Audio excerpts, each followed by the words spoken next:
మహాభారతంలో మరి అనేకమైనటువంటి యుక్తుల ద్వారా కుయుక్తులు ఎట్లుంటాయి, యుక్తి అనేటువంటిది ఎట్లా ఉంటుంది అనేటువంటి అనేక విషయాల్ని మనకు అనేక పాత్రల ద్వారా బోధించడం అనేటువంటి జరిగింది. మనిషికి అధపాతాళానికి తొక్కేది కుయుక్తి, మంచి స్థానానికి తీసుకుపోయేది యుక్తి. మరి మహాభారతం ఉన్నప్పుడు మనకు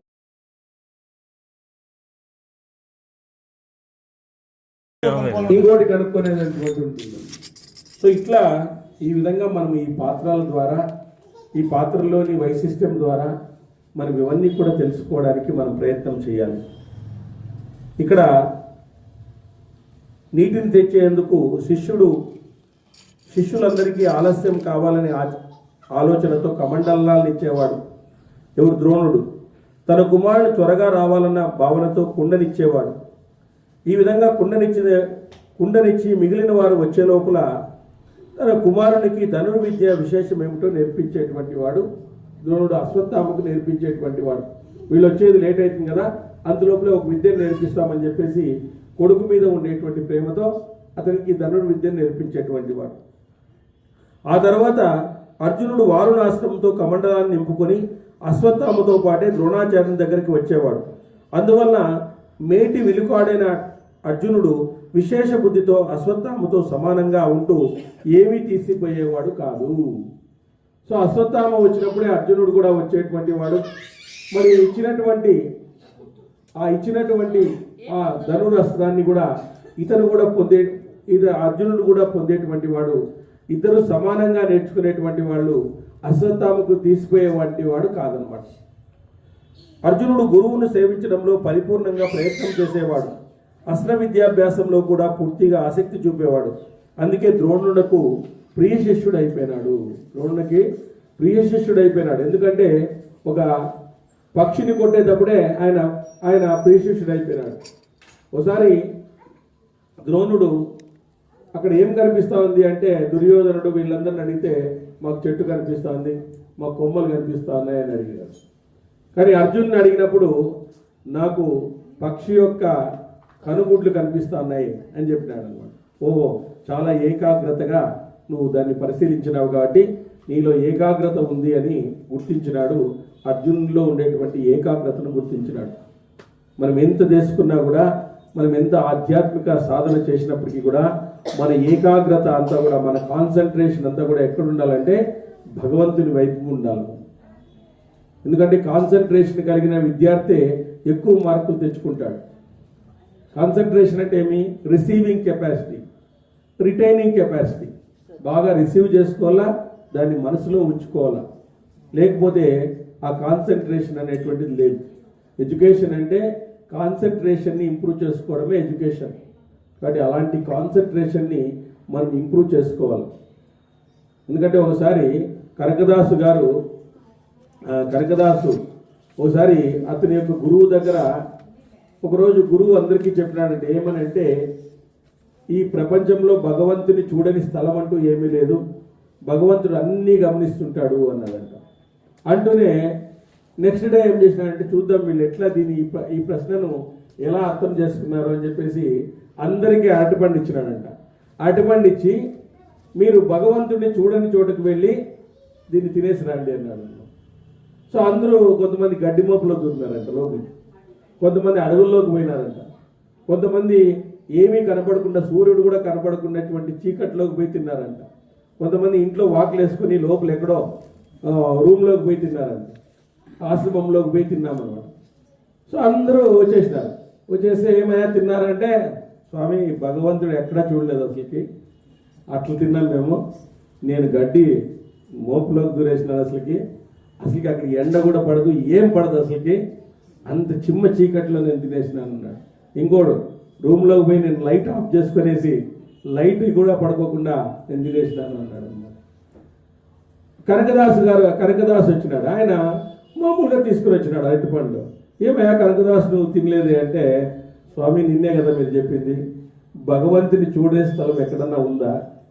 ఎక్కడా లేదని నిన్నే చెప్పారు మీరు, నేను ఎలా తినే స్వామి?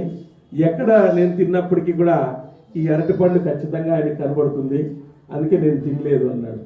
శబాష్, నువ్వయ్యా కరెక్ట్ అయినటువంటి శిష్యుడు, అంటే నువ్వు కరెక్ట్గా ఇంప్లిమెంట్ చేసినావు.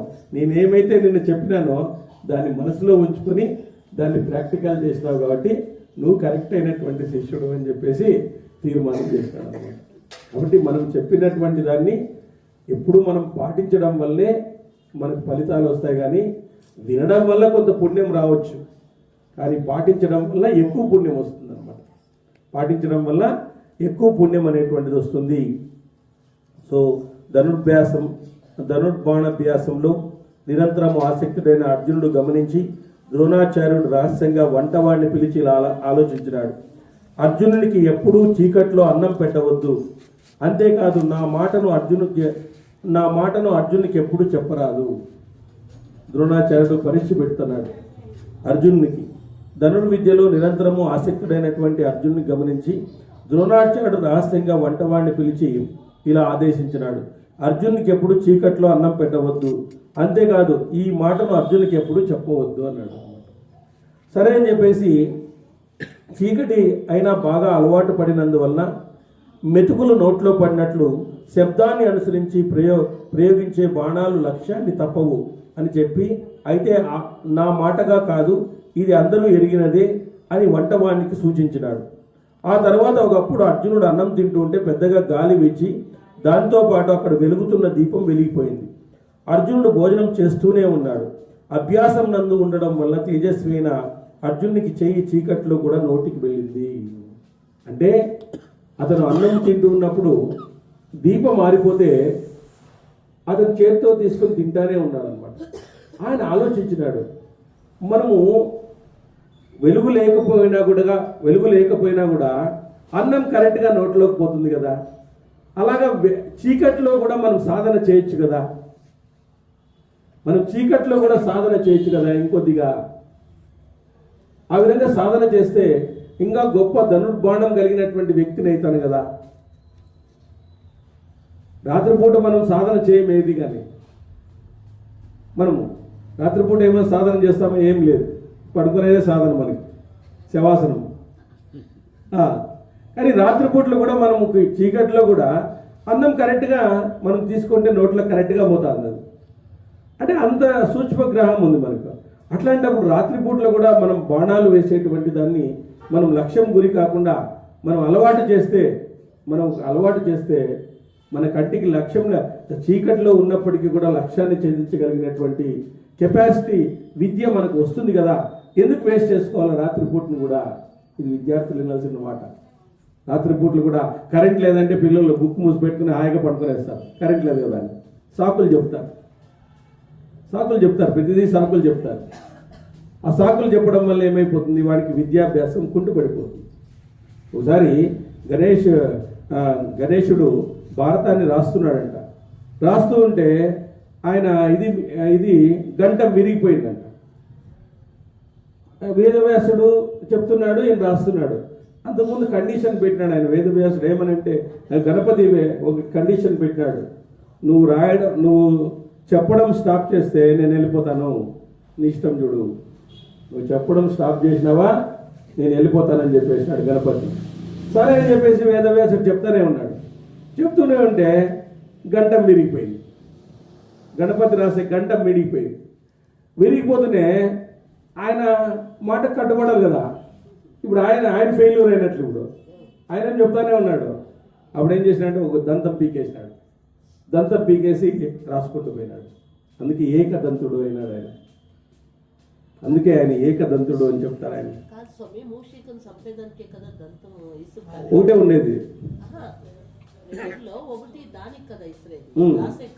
రాసే ఒకటి తీసుకుంటాడు. మూషికని చంపేదానికి ఏం లేదు, అది వేరే కథ ఉంది దాంట్లో. అది అబద్ధం, అది లేదు, కల్పితాలు. సినిమాలో ఊరికి కల్పితంగా చూపించింటారు. మూషికుని కథ వేరే ఉంది, ఎప్పుడైనా చెప్తాను లేదు.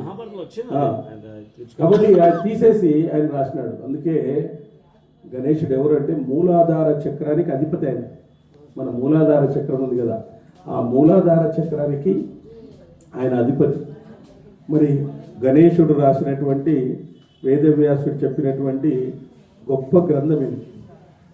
మరి మూలాధార చక్రం యాక్టివేట్ అయితే మిగతా చక్రాలన్నీ యాక్టివేట్ అయిపోతాయి. ఆత్మజ్ఞానాన్ని తెలుసుకోవడానికి అక్కడి నుంచే స్టార్ట్ అవుతుంది ప్రయాణం. మన జీవుని యొక్క ప్రయాణము ఇది మూలాధార చక్రంని యాక్టివేట్ చేసుకోవడం ద్వారా మాత్రమే స్టార్ట్ అవుతుంది. సో గణేశుని యొక్క కరుణ ఎప్పుడూ కూడా ఉంటుంది అన్నట్టు. మహాభారతం చదివినప్పుడంతా గణేశుని యొక్క ఇది కూడా మనకు లభిస్తుంది. వేదవ్యాసుని యొక్క కృప కూడా మనకు లభిస్తుంది. అంత గొప్ప గ్రంథం ఇది. ఇట్లాంటి గ్రంథాన్ని మనము చదువుకోవడము కూడా ఎంతో పుణ్యము. ఇంకా దీంట్లో ఉండేటువంటి యుక్తులు కుయుక్తులు ఇవన్నీ కూడా తెలుసుకుంటే మన జీవితాన్ని ప్రకాశవంతంగా చేసుకోవచ్చు. మన జీవితాన్ని మనము ప్రకాశవంతంగా చేసుకోవచ్చు. అద్వితీయంగా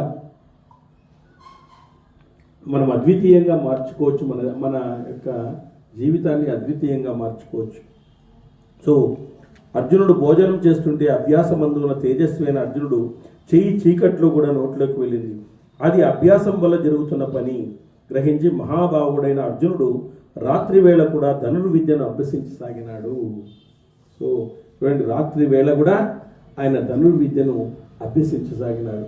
అంటే ఒక రాత్రిపూట ఏ విధంగా అయితే మనం చీకట్లో అన్నము తినడం అనేటువంటిది అలవాటు చేసుకున్నామో ఆ అలవాటుగా మనం ధనుర్బాణాలను కూడా వేసేటువంటి అలవాటును చేసుకోవడం వల్ల ఇంకొంత నిపుణత కలిగినటువంటి ధనుర్విద్యను మనం అభ్యసించవచ్చు అని చెప్పేసి ఒక గొప్ప సత్యాన్ని ఆయన తెలుసుకున్నాడు అనమాట. అది జనమేజయ, అర్జునుడు అల్లెత్రాడు ధ్వనిని నిర్దిస్తున్న ద్రోణుడు విన్నాడు. లేచి అర్జునుడి దగ్గరకు వచ్చి కౌగిలించుకున్నాడంటే, ఏమయ్యా ఎంత సూక్ష్మగ్రాహివి నువ్వు, ఎంత సూక్ష్మంగా గ్రహించేసినావు. నేను ఇప్పుడు స్టూడెంట్స్ ఎట్లుండంటే కర్పూరం మాదిరి ఉండాలి. కర్పూరం మాదిరి ఉంటేనే స్టూడెంట్స్ బొగ్గుల్లాగా తయారైనారు. ఊపి సాలైపోతుంది మాకు వాళ్ళు. కర్పూరం లాగా లేరు వాళ్ళు, బొగ్గుల్లాగా తయారైనారు. అవి తడి బొగ్గులు మాదిరి ఉన్నాయి. వాటి ఊపి సాలైపోతాను, ఊపిరితిత్తులే పోతున్నాయి మాకు లాస్ట్కి. అట్లయిపోయింది పరిస్థితి. ఇప్పుడు స్టూడెంట్స్ అట్లున్నారు. ఎన్నిసార్లు చెప్పినా కూడా వానికి అర్థం కాదు. తెలుగులో చెప్పినా అర్థం కాదు, ఇంగ్లీష్లో చెప్పినా అర్థం కాదు. ఇంగ్లీష్ అన్నా పూర్తిగా వస్తుందంటే ఇంగ్లీష్ రాదు, తెలుగు అన్నా పూర్తిగా వస్తుంది తెలుగు రాదు వాడికి. ఇప్పుడు ఈ కాలంలో తెలుగు రాదు, ఇంగ్లీష్ అన్నా పూర్తిగా వస్తుందంటే ఇంగ్లీష్ రాదు వాడికి. తెలుగు రాదు. ఇది కొత్త భాష తయారైంది. సార్ వాళ్ళకి బాగా చూడండి ఇంగ్లీష్ అయిపోయింది. అసలు రాదు వాడికి, ఇంగ్లీషే రాదు. మేము ఇంగ్లీష్ ఎంత బాగా చెప్పినప్పటికీ కూడా వాడికి అర్థం కాదు. తెలుగులో కూడా నేను చెప్తాను వాడికి అర్థం కానీ గ్రాంధికి మన భాషను ఎందుకు ఇది చేయాలని అది అర్థం కాదు. వాడికి తెలుగులో అర్థం తెలియదు. ఇంగ్లీష్ భాషలో ఉండేటువంటి దానికి తెలుగులో అర్థం తెలియదు. తెలుగులో అర్థం తెలిస్తే కదా మనకి అర్థమయ్యేది. అది ఇప్పుడు తెలుగు రాదు ఇంగ్లీష్ రాదు అనేటట్లు అయిపోయింది. పిల్లలు ఇప్పుడు తెలుగులో ఎక్కువ ఫెయిల్ అవుతున్నారు. ఇంటర్మీడియట్లో మాకు ఎక్కువ ఫెయిల్యూర్స్ తెలుగులో అవుతారు. చూడండి, మన భాషను మనము పటిష్టం చేయలేకుండా పోతున్నాము. అడ్డదిడ్డంగా అది ఇంగ్లీష్ అన్నా పూర్తిగా వస్తుంది అంటే అది రాదు. చూడండి, ఈ ఆంగ్లేయులు ఏం చేసినారంటే భాషలను కూడా నాశనం చేసిపోయినారు. సంపదను ఒకటే కాదు వాళ్ళు నాశనం చేసిపోయినది, మన భాష సంస్కృతి అన్నింటినీ కూడా నాశనం చేసిపోయినారు వాళ్ళు. ఇట్లా అదిరాలు లాక్కుపోయినారు. అది ఇప్పుడు ఇంగ్లీష్ అనేది మనం రావాల్సిందే, గ్లోబలైజేషన్లో రావాల్సిందే.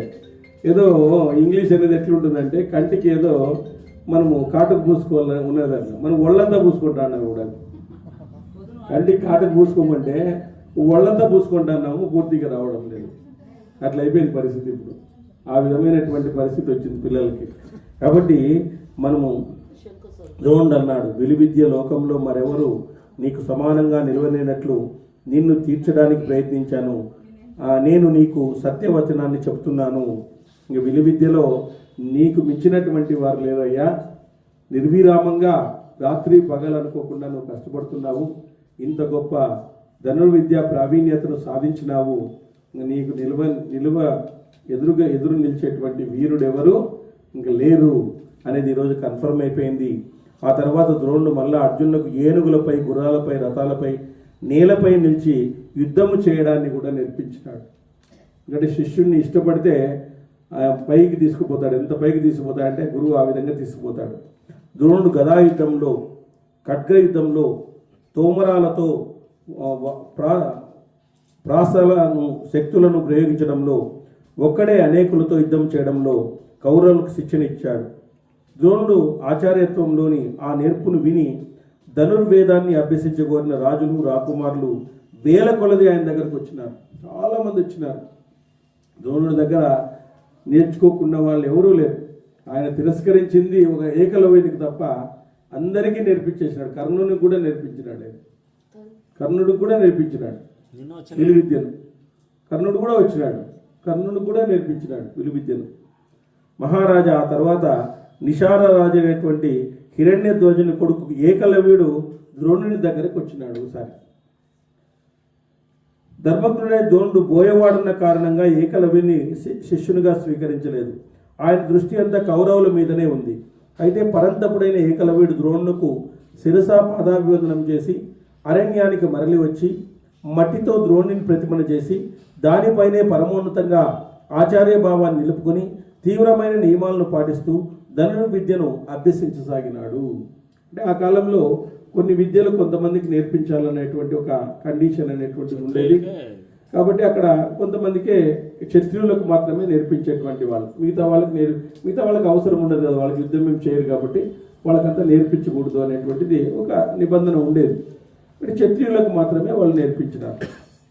సో కానీ ఈ ఏకలవ్యుడు గురువు యొక్క భావన, గురువును ఆయన నమస్కరించినాడు, మట్టితో ప్రతిమను చేసినాడు, గురుభావంతో గురువుని స్మరిస్తూ ధనుర్విద్యను ఆరంభించినాడు. ఆయనే ఓనుగా గురువు యొక్క ఫోటో పెట్టుకొని ఆయన ఓనుగా నేర్చుకోవడానికి ప్రయత్నం చేసినాడు. అత్యంత శ్రద్ధతో తీవ్రమైన అభ్యాసంతో ఏకలవ్యుడు బాణాలను విడవడంలోనూ స్వీకరించడంలోనూ ఎంతో నైపుణ్యాన్ని పొందినాడు. శత్రుమర్దన ఆ తర్వాత ఒక్కసారిగా ద్రోణుని అనుమతితో కౌరవ పాండవులందరూ రథాలపై వేటకు బయలుదేరినారు. రాజా, వేటకు అవసరమైన సామాగ్రిని తీసుకుని ఒక వ్యక్తి కూడా తను ఇచ్ఛను అనుసరించి ఒక కుక్కను తీసుకుని ఒంటరిగా పాండవులను అనుసరించి వెళ్ళాడు. వారంతా తమ తమ పనులు చేసుకుని అటు ఇటు తిరగసాగారు. ఆ సమయంలో తెలివి తక్కువ కుక్క తిరుగుతూ ఏకలవ్యుని దగ్గరకు వెళ్ళింది. ఆ ఏకలవ్యులు నల్లనివాడు, శరీరం అంతా మలినమై ఉన్నది, జటలు జింకతోలు ధరించి ఉన్నాడు. అటువంటి ఏకలవ్యుని చూసి కుక్క మురుగుతూ అక్కడ నిలబడింది. వీళ్ళంతా అడవులకు పోయినారు, కౌరవులు పాండవులంతా. ఒక కుక్క కూడా వాళ్ళ వెనకంటి పోయింది. ఏకలవ్యుని చూసి గట్టిగా మురుగుతా అన్నారు, ఎవరైనా కొత్త ఆయన ఉన్నట్టున్నాడు అని చెప్పేసి. ఆ విధంగా అప్పుడు తన అస్త్రలాఘవాన్ని ప్రదర్శించి ఏకలవుడు మురిగే కుక్క ముఖం మీద ఒకేసారి 7 బాణాలు ప్రయోగించినాడు. దానిలో ఇట్లా 7 బాణాలు కొట్టినాడు దాని చుట్టూ, మురుక్కోకుండా చేసేదాన్ని నోరు. ఆ విధంగా 7 బాణాలు కొట్టినాడంట. ముఖం నిండా బాణాలతో కుక్క పాండవుల దగ్గరికి వచ్చింది. దాన్ని చూసి వీరులైన పాండవులు ఎంతో ఆశ్చర్యపోయారు. ఈ అష్టలాఘవాన్ని శబ్దాన్ని అనుసరించి లక్ష్యాలను త్యజించగల అపారమైన నైపుణ్యాన్ని చూసి వారంతా సిగ్గుపడ్డారు. ఈ విలుకాని బహు విధాలుగా అసలు ఎవరయ్యా ఎట్లా కొట్టినారు, ఎంత నీట్గా మొత్తం అంతా కూడా 7 బాణాలు ఆ విధంగా కొట్టాలంటే ఎంత శబ్దభేరితో ఎంత వాళ్ళకి నైపుణ్యం ఉండాలా ధనుర్విద్యలో అని చెప్పేసి వాళ్ళందరూ కూడా ఎవరో ఆ విలుకాడిని ప్రశంసించాలా అనుకున్నారంట వాళ్ళందరూ కూడా. ఆ తర్వాత వాళ్ళు విలుకానికై వెతుకుతూ పాండవులు అరణ్యము సదా బాణాలు వేస్తున్న ఆటవికుడిని చూశాడు. అప్పుడు ఆ ఏకలవ్యుడు మార్పు వచ్చినందువల్ల పాండవులు అతన్ని గుర్తించలేకుండా పోయినారు. నీవెవరు, ఎవరి కొడుకు అని ఏకలవ్యుడిని అడిగారు. అతన్నే అడిగినారు అక్కడ ఎవరో బాణాలు వేస్తూ ఉంటే. ఏకలవ్య వీరులారా, నేను నిషాదరాజైన హిరణ్యధ్వజుని కొడుకుని, విలువిద్యలో పరిశ్రమ చేసిన వాడును, ద్రోణాచార్యుని యొక్క శిష్యుణ్ణి అని చెప్పినాడు. వైశంపాయనుడిలా అన్నాడు, రాజా, ఆ పాండవులు ఏకలవ్యుని గురించి యథార్థాన్ని గ్రహించి తిరిగి వచ్చి అరణ్యంలో జరిగిన అద్భుత వృత్తాంతాన్ని యథాతథంగా ద్రోణునికి వివరించినారు. రాజా, కుంతి కొడుకైన అర్జునుడు ఏకలవ్యుడిని తలుచుకుంటూ ఏకాగ్రంగా ద్రోణాచార్యుని దగ్గరికి పోయి చెరువుతో ఇలా అన్నాడు. కానీ అర్జునుడు అంత విలువిద్య కలిగినటువంటి వాడిని చూసిన తర్వాత అతనికి మనసులో ఏకలవ్యుడే మెదులుతున్నాడు. నాకెవరో కాంపిటేటర్ ఉన్నాడు, నాకెవరో ఖచ్చితంగా పోటీదారుడు ఉన్నాడు అని చెప్పేసి అది కూడా ఒక సస్పెక్ట్. మాకు చెప్పిలే ఈ విద్యను, వాడికి ఎట్లా చెప్పించినాడు అని చెప్పేసి అదొక సస్పెక్ట్ చేసినారు. సో అర్జునుడు ఇలా అన్నాడు, ఆనాడు నన్ను కౌగలించుకొని ప్రేమపూర్వకంగా నా శిష్యులలో మించిపోగల వాడెవరూ ఉండరు అని తమతో అన్నారు. కానీ తమ శిష్యుడు నిషాద రాజకుమారుడైనటువంటి ఏకలవ్యుడు నన్ను లోకాన్ని మించిన వీరుడు కాగలిగినాడు అని అర్జునుడు ద్రోణాచార్యుడితో అన్నాడు. నువ్వేమో ఆ రోజు కౌగలించుకొని నీకు మించినటువంటి శిష్యుడు లేడు, నువ్వే ధనుర్ధారిలో అత్యున్నతమైనటువంటి ప్రతిభ సాధించిన వాడివి అని అన్నావు. కానీ ఈరోజు అతను ప్రదర్శించినటువంటి ధనుర్విద్యను చూస్తే అతను నాకు మించినటువంటి శిష్యుడు ఉన్నాడు, మరి ఏమిటిది కథ అని అడిగినాడు. ద్రోణుడు ఏకలవ్యుని గురించి 2 గడియలు ఆలోచించి ఒక నిర్ణయానికి వచ్చి అర్జునుని వెంట పెట్టుకుని ఏకలవ్యుని దగ్గరికి వెళ్ళినాడు. ఇతను ఆ ఏకలవ్యుని దగ్గరికి వెళ్ళినాడు. వెళ్ళి మలిన శరీరుడై జటులుడై నార బట్టలు కట్టుకుని విల్లు చేత పట్టుకొని బాణాలను విసురుతున్న ఏకలవ్యుని చూశాడు. ఏకలవ్యుడు తన దగ్గర వస్తున్న ద్రోణాచార్యుని చూసి ఎదురేగి పాదాలు వంటి నేలకు తల ఆనించి నమస్కరించినాడు. ఆ తర్వాత యథావిధిగా ద్రోణుని పూరించి ఏకలవ్యుడు తనను ద్రోణుని శిష్యునిగా తెలియజెప్పుకొని చేతులు జోడించి ఎదుటి నిలిచినాడు. రాజా, ఆ తర్వాత ద్రోణుడు ఏకలవ్యునితో, వీరుడా, నువ్వు నా శిష్యుడివే, అయితే నాకు గురుదక్షిణ ఇవ్వు. నువ్వు శిష్యుడు అన్నావు కదా ఆల్రెడీ, నాకు గురుదక్షిణ ఇవ్వు అని అడిగినాడు.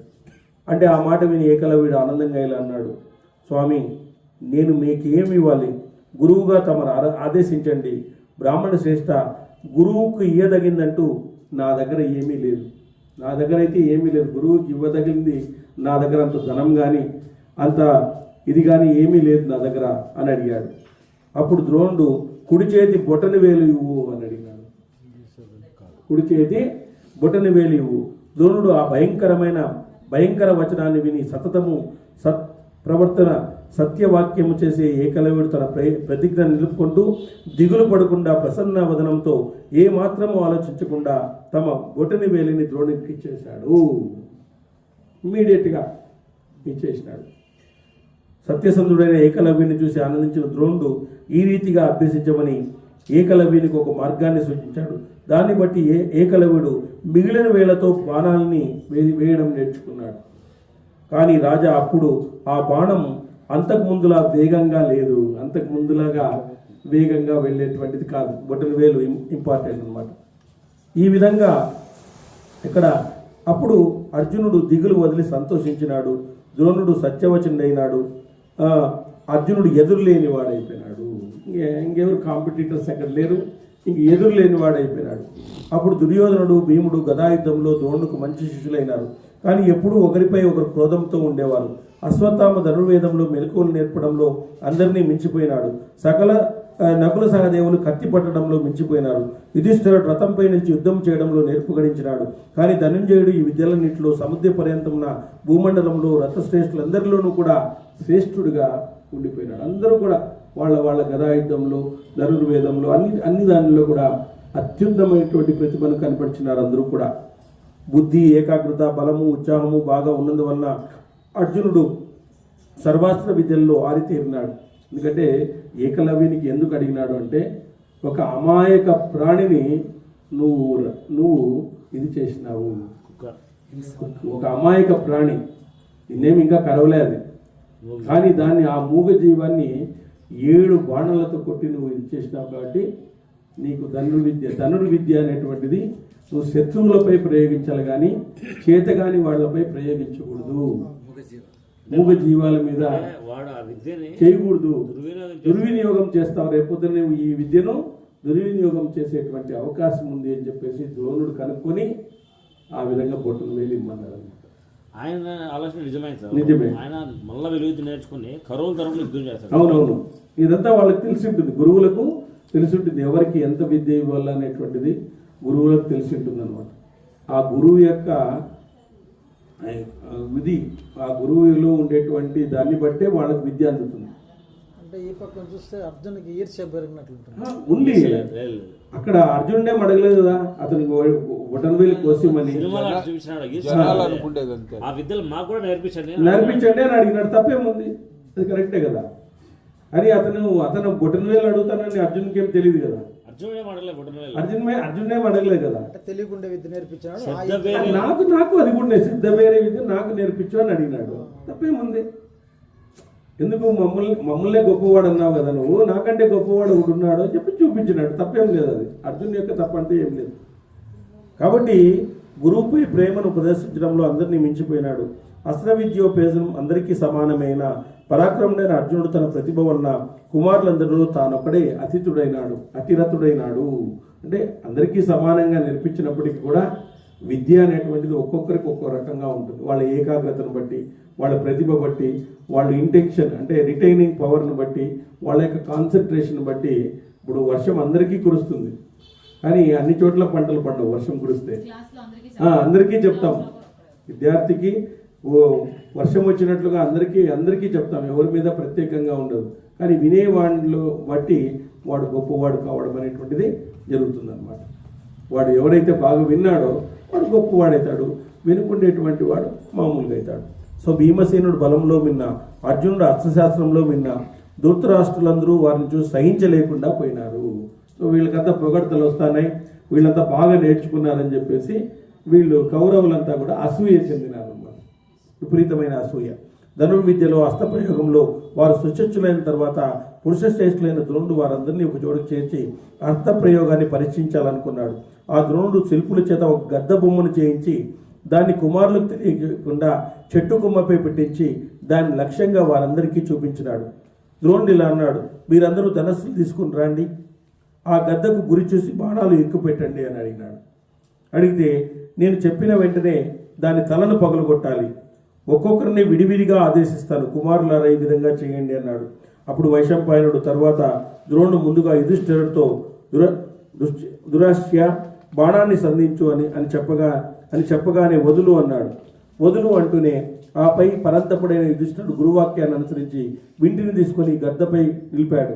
భరతశ్రేష్ఠ ఆ తర్వాత యుధిష్ఠిరుడు ధనస్సు రాకరించి నిలిచిన క్షణంలోనే ద్రోణుడు అతనితో ఇలా అన్నాడు, రాజకుమార చెట్టుపైన గద్దను చూస్తున్నానని యుధిష్ఠిరుడు అన్నాడు. క్షణకాలం తర్వాత ద్రోణుడు అతనితో మరా ఇలా అన్నాడు. ద్రోణుడు అడిగాడు, ఇప్పుడు చెట్టు నన్ను నీ సోదరులను కూడా చూస్తున్నావా అని అడిగాడు. అప్పుడు యుధిష్ఠిరుడు ఆ చెట్టు తమరు సోదరులు గద్ద చూస్తున్నాను అని పదే పలికాడు. ఆ సమాధానాన్ని విని ద్రోణుడు చిరాకు పడుతూ నిందిస్తూ, తప్పుకో, నువ్వు లక్ష్యాన్ని కొట్టలేవు తప్పుకో అని చెప్పేసినాడు. ఆ తర్వాత మహాయశస్వైన ద్రోణుడు దుర్యోధనుడు మొదలగు ధాతరాష్ట్రుల గురించి వారి పరిస్థితిని తెలుసుకుంటే వాళ్ళు కూడా మాకు చెట్టు కనిపిస్తుంది, కొమ్మలు కనిపిస్తున్నాయి, పండ్లు కనిపిస్తున్నాయి అని చెప్తున్నారే తప్ప గద్దె ఆడందో తెలియదు అంటారు వాళ్ళు. గద్దె ఎక్కడ పెట్టినాడో ఏం తెలియదు అని మధ్యలో పెట్టినాడు ఆయన. అప్పుడు భీముడు మొదలైన ఇతర శిష్యులు కూడా అదే విధంగా అడిగారు. యుధిష్ఠిరుని వలన అందరూ చూస్తున్నామనే చెప్పారు. వారిని నిందించి దేవుడు అందరూ మీరు పక్కకు పోండి, మీరు లక్ష్యాన్ని ఛేదించే వాళ్ళు కాదు, దాంట్లో ఏదో అది కనపడుతుంది ఇది కనపడుతుంది అని చెప్తున్నారు, కానీ అక్కడ లక్ష్యం ఏమిటి అనేటువంటిది తలకాయ పగలగొట్టాలని చెప్పినాను. ఆ తలకాయ మీకు కనపడడం లేదు, మీకు కూడా పూర్తిగా తలకాయ ఉన్నట్లు కూడా లేదు అని చెప్పేసి అందరినీ పక్కకు దొరికేసినాడు అనమాట. సో యదక్షర పద ప్రశ్నం మాత్రాహీనం చేస్తూ సత్సర్యం చమ్యదాదేవ నారాయణ నమోస్తుతే.